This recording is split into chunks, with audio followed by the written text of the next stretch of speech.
పహల్గాం ఉగ్రదాడితో భారత్ పాక్ల మధ్య తీవ్ర ఉద్రిక్తతల వేళ కీలక పరిణామం అనే చెప్పవచ్చు.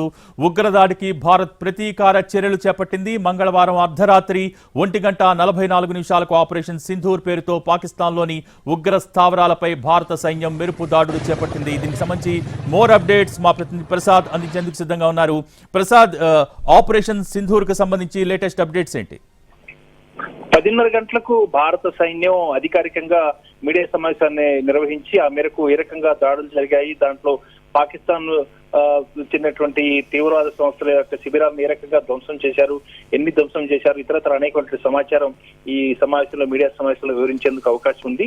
దాంతో పాటు మనం చూసుకున్నట్లయితే భారత్ వైమానిక దళాలు చాలా సమన్వయంతో ఇటు సైన్యం, భారత సైన్యం, అదేవిధంగా నావికా దళం మొత్తం కలిపి సంయుక్తంగా చేసినటువంటి దాడులు ఇవి.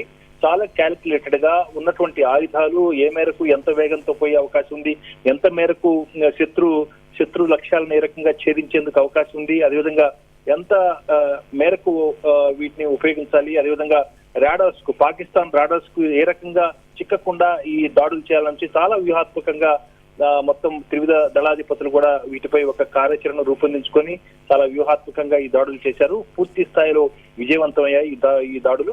అదేవిధంగా భారత సైన్యం కూడా ఎట్టకేలకు న్యాయం జరిగింది అన్నట్టు కూడా ప్రకటన చేయడం జరిగింది. భారత రక్షణ శాఖ మంత్రి రాజ్నాథ్ సింగ్ అయితే భారత మాతాకి జై అంటూ ప్రకటన చేశారు. అయితే ఇదే సందర్భంలో విదేశాంగ వ్యవహారాల శాఖ మంత్రి జయశంకర్ చాలా స్పష్టంగా ఏకవాక్యంతో ప్రపంచ దేశాలన్నీ కూడా ఇలాంటి ఉగ్రవాదాన్ని ఉపేక్షించరాదు అంటూ ఒక సామాజిక వేదిక ద్వారా తన యొక్క అభిప్రాయాన్ని వ్యక్తం చేయడం జరిగింది.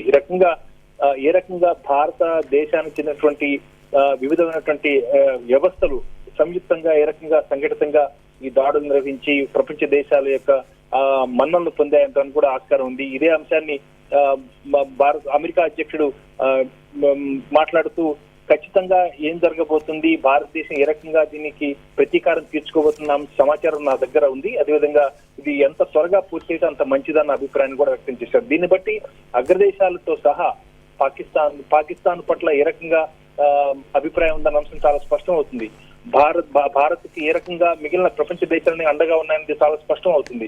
అమెరికా, ఫ్రాన్స్, బ్రిటన్, అదేవిధంగా రష్యా అయితే చాలా స్పష్టంగా ముందు నుంచి కూడా భారత్ కు చాలా అండగా నిలిచాయి. ఇలాంటి ఉగ్రవాదాన్ని ఉపేక్షించరాదు, అదేవిధంగా ఇలాంటి దాడులకు పాల్పడే ఉగ్రవాదులను దేవుడు క్షమిస్తాడేమో కానీ నేనైతే మాత్రం వాళ్ళని దేవుడి దగ్గరికే పంపిస్తానని చెప్పి చాలా స్పష్టంగా భారతదేశానికి తన యొక్క అండదండలను సంఘీభావాన్ని వ్యక్తం చేశారు. ఈ రకంగా ప్రపంచ దేశాల యొక్క అభిమానాన్ని, వారి యొక్క మద్దతును, సంఘీభావాన్ని కూడగట్టుకోవడంలో చాలా దౌత్యపరంగా, చాలా లౌక్యంగా ఏ రకంగా వ్యవహరించారన్న అంశాన్ని కూడా మనం చూస్తే అర్థమవుతుంది. అదేవిధంగా ఆర్థిక మంత్రి కూడా అనేకమైనటువంటి ఇటలీ దేశానికి వెళ్లి అక్కడ ఉన్నటువంటి ఏషియన్ డెవలప్మెంట్ బ్యాంక్ అధ్యక్షుని కలిశారు. అదేవిధంగా పాకిస్తాన్ కి ఏ రకంగా ఆర్థిక సాయం తోడ్పాటు అందుతుందో ఆ వనరులన్నీ కూడా తీవ్రవాద సంస్థలకు ఏ రకంగా అక్రమ నగదు రవాణా రూపంలో ఏ రకంగా చేరుతున్నాయి అన్న అంశాన్ని సాక్ష్యాలతో సహా అక్కడ ప్రపంచ దేశాల ముందు ఉంచడం జరిగింది. ఆ రకంగా ఆర్థికంగా, రాజకీయంగా, దౌత్యపరంగా అనేకమైన అంశాలను దృష్టిలో పెట్టుకుని భారత ప్రభుత్వం చాలా నిక్కచ్చిగా నిర్ణయాలు తీసుకుంది. అయితే దీనికి సంబంధించి భారత్ చేసినటువంటి ప్రయత్నాలు సఫలం అయ్యాయి. అదేవిధంగా పాకిస్తాన్ పట్ల కూడా ఏమాత్రం ఎవరు కూడా కనీసం సింపతి, ఏమాత్రం కూడా పాకిస్తాన్ పట్ల సానుకూల అభిప్రాయాన్ని ఏ దేశం కూడా వ్యక్తం చేయలేకపోయింది. దీన్ని బట్టి పాకిస్తాన్ ఏ రకంగా చాలా బాహాటంగా, సాక్షాత్తు పాకిస్తాన్ రక్షణ మంత్రి ఒప్పుకున్నారు, గత 3 దశాబ్దాలుగా అమెరికా కోసం, అగ్రదేశాల కోసం, బ్రిటన్ లాంటి అగ్రదేశాల కోసం చేస్తున్నామని కూడా ప్రకటన చేసి మరలా దాన్ని నాలుగు ఖర్చుకొని తిరిగి చేసినటువంటి ప్రకటన వెనక్కి తీసుకునే ప్రయత్నం చేశారు. ఇవన్నీ బట్టి చూసినట్లయితే ఆర్థికంగా, అక్కడ ఉన్నటువంటి రాజకీయంగా ఏమాత్రం స్థిరత్వం లేకుండా పోవడంతో, అస్థిరత్వంగా ఉండటంతో పాకిస్తాన్ ఇలాంటి కుయుక్తులకు పాల్పడి తాము సొంతంగా బతకలేక ఇతర దేశాల యొక్క ఆర్థిక సహాయంతో బతకడానికి తీవ్రవాదాన్ని అడ్డుగా పెట్టుకొని అక్కడ ఉన్నటువంటి పాలకులు గాని లేకపోతే ఇతరతర రాజకీయ నాయకులు గాని ఏ రకంగా ఈ డబ్బుని సంపాదించి విలాసవంతుల జీవితాలకు ఇతర దేశాల్లో, పాశ్చాత్య దేశాల్లో, ఐరోపా దేశాల్లో స్థిరపడి ఏ రకంగా దీన్ని విలాసవంతమైనటువంటి జీవితాలు గడుపుతున్నారో ఇవన్నీ కూడా పాకిస్తాన్ ప్రజలను అడ్డం పెట్టుకొని ఈ రకంగా ఇలాంటి దుశ్చర్యలకు పాల్పడుతున్నారని చెప్పి ప్రజలు కూడా నెమ్మదిగా గ్రహిస్తున్నారు. అయితే భారత ప్రభుత్వం దౌత్యపరంగా తీసుకున్న నిర్ణయాలు కానీ, అదేవిధంగా సింధు జలాల ఒప్పందాన్ని రద్దు చేసుకోవడం కానీ, ఇవన్నీ కూడా సామాన్య ప్రజలను ఇబ్బందికరమైన పరిస్థితులు ఏర్పడేందుకు అవకాశం ఉంది. కాబట్టి భారత ప్రభుత్వం విధిలేని పరిస్థితుల్లోనే ఇలాంటి నిర్ణయాలు తీసుకుంది. ఏ రకంగా అయినా పాకిస్తాన్ ని దారికి తెచ్చుకోవాలి, కట్టడి చేయాలనే ఉద్దేశంతోనే అనేకమైన నిర్ణయాలు తీసుకొని పాకిస్తాన్ ఎండగట్టడంలో సఫలీకృతమైంది. ఆఖరికి విధిలేని పరిస్థితుల్లో దాదాపు 14 రోజుల పాటు సమయం ఇవ్వడం జరిగింది పాకిస్తాన్ కి. పాకిస్తాను చాలా బాహటంగా ఉగ్రవాదుల్ని ప్రోత్సహిస్తుంది, ఉగ్రవాద సంస్థలకు అండగా ఉంది అన్న అంశాన్ని చెబుతూ దీనిపై పాకిస్తాన్ చర్యలు తీసుకోవాలని చెప్పి సమయం ఇవ్వడంతో పాటు ఆ సమయాన్ని ఇచ్చిన దాన్ని సద్వినియోగం చేసుకోలేకపోవడంతో భారత్ విధిలేని పరిస్థితుల్లో కేవలం తీవ్రవాద సంస్థలు ఎక్కడైతే ఉన్నాయో ఆ సంస్థలని లక్ష్యంగా చేసుకొని ఆ శిబిరాలను ధ్వంసం చేయడం మాత్రమే అక్కడి వరకే పరిమితమైంది. పై కానీ లేకపోతే పౌరులు నివసించే నివాసాలపై కానీ ఎక్కడ కూడా దాడులు చేయకుండా చాలా జాగ్రత్త పడింది. ఇది ప్రపంచ దేశాలను కూడా అందరినీ ఆకట్టుకునే రీతిలో ఈ వ్యూహాత్మకంగా ఇలాంటి దాడులు చేయడం జరిగింది. ఇది ఖచ్చితంగా భారతదేశానికి విజయం అని చెప్పుకోవడానికి ఆస్కారం ఉంది. భారతదేశం చాలా స్పష్టంగా తాను ఎప్పుడు కూడా ఎవరిపై కూడా దాడి చేసేందుకు సాహసించదు, ఆ మాత్రం ఆలోచించదు.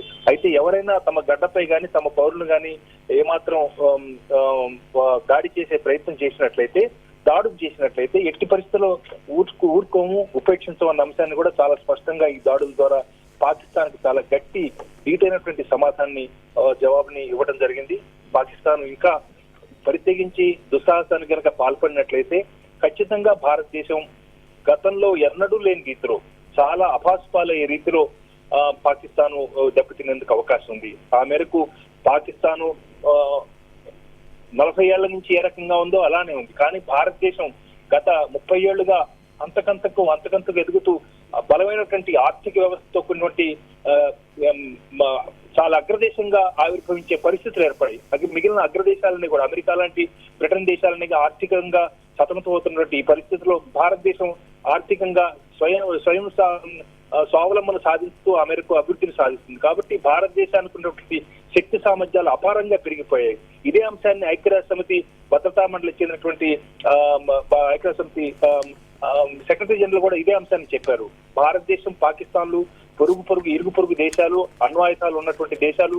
అయితే పాకిస్తాన్ కంటే భారతదేశం చాలా బలమైనటువంటి దేశం అన్న అంశాన్ని కూడా చెప్పడం జరిగింది. దీన్ని బట్టి ప్రపంచ దేశాల్లో భారతదేశం పట్ల ఉన్నటువంటి అభిప్రాయం, భారతదేశానికి ఉన్నటువంటి గౌరవం, దీన్ని పాకిస్తాన్ గుర్తించకుండా ఇంకా దుస్సాహసానికి పాల్పడి దాడులు కనుక చేసే ప్రయత్నం కనుక చేసినట్లయితే ఖచ్చితంగా పాకిస్తాన్ అభాస్పాలయ్యేందుకు అవకాశం ఉంది. ఇప్పటికే త్రివిధ దళాలు కూడా అన్ని రకాలుగా ఇటు అరేబియా సముద్రంలో నావికా దళాన్ని మోహరింప చేయటం, అదేవిధంగా సరిహద్దులో వద్ద సైన్యాన్ని మోహరింప చేయటం, దాంతో పాటు వైమానిక దళాలు మనం సమకూర్చుకున్నటువంటి అత్యంత అధునాతనటువంటి పదునైనటువంటి ఆయుధాలు, యుద్ధ విమానాలు, రాఫేల్ యుద్ధ విమానాలు. ఈ రాఫేల్ యుద్ధ విమానాల యొక్క దాటికి ఏమాత్రం కూడా తట్టుకోలేనటువంటి పరిస్థితి పాకిస్తాన్ ఉంది. పాకిస్తాన్ సమకూర్చుకున్నటువంటి అమెరికా యుద్ధ విమానం F-16, అదేవిధంగా చైనా నుంచి సమకూర్చుకున్నటువంటి J-17 ఇలాంటి విమానాలని కూడా రాఫేల్ ముందు నిలబడలేక ఆ మేరకు 2 విమానాలు కూడా కుప్పకూలిపోయాయి.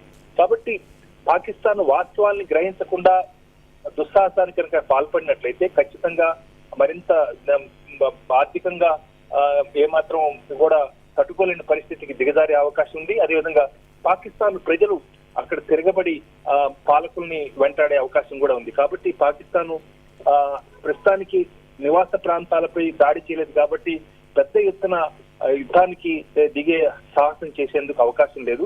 కేవలం తీవ్రవాద సంస్థలు చెందిన శిబిరాలను ధ్వంసం చేశారు. ఒక రకంగా చాలా మందిలో ఉంది ఈ ఉగ్రవాద సంస్థల వల్లనే తామంతా కూడా నిర్వీర్యం అయిపోతున్నామన్న అభిప్రాయం కూడా ఉంది. అట్లని కాదని చెప్పలేని పరిస్థితి వాళ్ళకి ఉంది. కాబట్టి సైన్యం యొక్క అండదండలతో ఉన్నటువంటి ఈ ఉగ్రవాద సంస్థలను ఎవరైనా కనుక నిర్మూలిస్తే బాగుందన్న అభిప్రాయం కూడా చాలా మంది ఉంది. అదే అంశం కనుక నిజమైనట్లయితే భారతదేశం నుండి ఈ దాడులు పట్ల పాకిస్తాన్ ప్రజల యొక్క అండదండలతో పాకిస్తాన్ ను సరైనటువంటి ప్రజాస్వామ్య దేశంగా ఆవిర్భించేందుకు ఒక అదనమైనటువంటి ఒక అవకాశంగా ఇది ఉండేందుకు అవకాశం ఉంది. అయితే దీనిపై అక్కడ ఉన్నటువంటి పాలకులు గాని, సైన్యం గాని ఆ పరిస్థితులు వచ్చేందుకు ఏమాత్రం కూడా అవకాశం లేదు. వాళ్ళ స్వార్థం కోసమే అక్కడ ఉన్నటువంటి ప్రజలను మభ్య పెడుతూ ఇప్పుడు ప్రస్తుతం ఉన్నటువంటి ఈ దాడుల్లో పాకిస్తాన్ మీడియా ద్వారా అనేకటువంటి అబద్ధపు ప్రచారం చేస్తుంది. ఏదో చిన్న కాలే ఒక పాత వీడియోలను చూపించి భారత్ లో ఉన్నటువంటి స్థావరాలను మేము కూల్చాము, తగలబెట్టామని చెప్పి ఒక పెద్ద ఎత్తున తప్పుడు ప్రచారాలు చేస్తూ ప్రజలను మభ్యపెట్టే ప్రయత్నం చేస్తుంది పాక్ సైన్యం. ఇదంతా కూడా తమను తామును మోసం చేసుకునే పరిస్థితే పాకిస్తాన్ సైన్యం చేస్తుంది. పాకిస్తాన్ పాలకులు ఆ మేరకు విధిలేని పరిస్థితిలో పాక్ సైన్యం యొక్క చేతులు ఆటబొమ్మలాగా తయారు. కాబట్టి ఇదంతా కూడా పాకిస్తాను గ్రహించుకోవాలి. లేనట్టయితే భారతదేశం సరైన రీతిలో చాలా గట్టిగా బుద్ధి చెప్పేందుకు అవకాశం ఉంది. భారతదేశం యొక్క సైనిక బలం కానీ, భారతదేశానికి ఉన్నటువంటి ప్రపంచ దేశాల్లో ఉన్నటువంటి అభిప్రాయం కానీ, సదభిప్రాయం కానీ ఇవన్నీ కూడా భారత్కు అనుకూలించే అంశాలు. భారతదేశం విస్తీర్ణ రీత్యా కానీ, జనాభా రీత్యా కానీ, జనాభాకు ఉన్నటువంటి ప్రతిభా సామర్థ్యాల రీత్యా కానీ, ఇతరత్ర అనేక అంశాల్లో పాకిస్తాన్ ఏమాత్రం కూడా భారతదేశం ఎదురుగా నిలిచే అవకాశం లేదు. కాబట్టి పాకిస్తాన్ ఇప్పటికైనా గ్రహించి ఏమాత్రం కూడా దుస్సాహసి యుద్ధం వస్తే ఇరు దేశాలకు కూడా నష్టం జరిగే అవకాశం ఉండొచ్చు. కానీ భారతదేశం మాత్రం చాలా సంయమనం పాటిస్తూ ప్రజలకు ఇబ్బంది కలిగిన రీతిలో తీవ్రవాద స్థావరాలను మాత్రమే ధ్వంసం చేసింది. కాబట్టి పాకిస్తాన్ వాస్తవాన్ని గ్రహించి కొంత మేరకు సంయమనం పాటిస్తేనే పాకిస్తాన్ మనుగడ సాగించేందుకు అవకాశం ఉంది. లేకపోతే అది పొరుగు దేశంగా ఉన్నటువంటి భారతదేశానికి కూడా కొంత ఇబ్బందికరమైనటువంటి పరిస్థితి అయినప్పటికీ కూడా భారతదేశం చాలా కాలంగా దశాబ్దాలుగా ఉపేక్షించి సోదర దేశంగా, అదేవిధంగా భారత ఉపఖండం నుంచి విడిపోయినటువంటి దేశంగా పాకిస్తాన్ కు చాలా అనేక రకాలుగా ఎప్పుడు కూడా సానుకూల అభిప్రాయంతోనే ఇప్పటి వరకు కూడా ఉంది. అదేవిధంగా అనేక రకాలుగా వైద్య సదుపాయం కోసం వీసాలు ఇవ్వటం కానీ, ఇతరత్ర వ్యాపార లావాదేవీలు చేసుకోవడానికి అవకాశం ఇవ్వటం కానీ ఇవన్నీ కూడా తీవ్రవాద సంస్థలు, పాక్ సైన్యం వీటన్నిటి కూడా దుర్వినియోగం చేసింది. దీంతోనే పాకిస్తాన్ తీవ్రవాద సంస్థలను ప్రేరేపించి భారత్ లో అలజడులు సృష్టించడం, అదేవిధంగా దాడులు చేయటం, బాంబు పేళ్లు ఇవన్నీ కూడా పాకిస్తాన్ చేపట్టినటువంటి దుశ్చర్యలు. దీన్ని ఇంకా ఏమాత్రం కూడా ఉపేక్షించేందుకు అవకాశం లేదు. ఉగ్రవాదం ఎట్టి పరిస్థితుల్లో ఎక్కడ కూడా అది ఏమాత్రం కూడా సత్ఫలితాలను ఇచ్చే అంశం కాదు. కాబట్టి ప్రపంచ దేశాలని కూడా ఉగ్రవాదాన్ని ఖండిస్తున్నాయి. ఈ ఉగ్రవాదాన్ని గనక నిర్మూలించలేకపోతే అభివృద్ధి అన్నది ఏమాత్రం కూడా ఉండే అవకాశం లేదు. ప్రజలు సుఖశాంతులతో బతకాలంటే ఉగ్రవాదాన్ని నిర్మూలించాలన్న అంశాన్ని కూడా ప్రపంచ వ్యాప్తంగా కూడా భారత ప్రభుత్వాలు దశాబ్దాలుగా వీటంతా కూడా అనేక అంతర్జాతీయ వేదికలపై చెప్తూ వచ్చింది. Okay, thank you Prasad.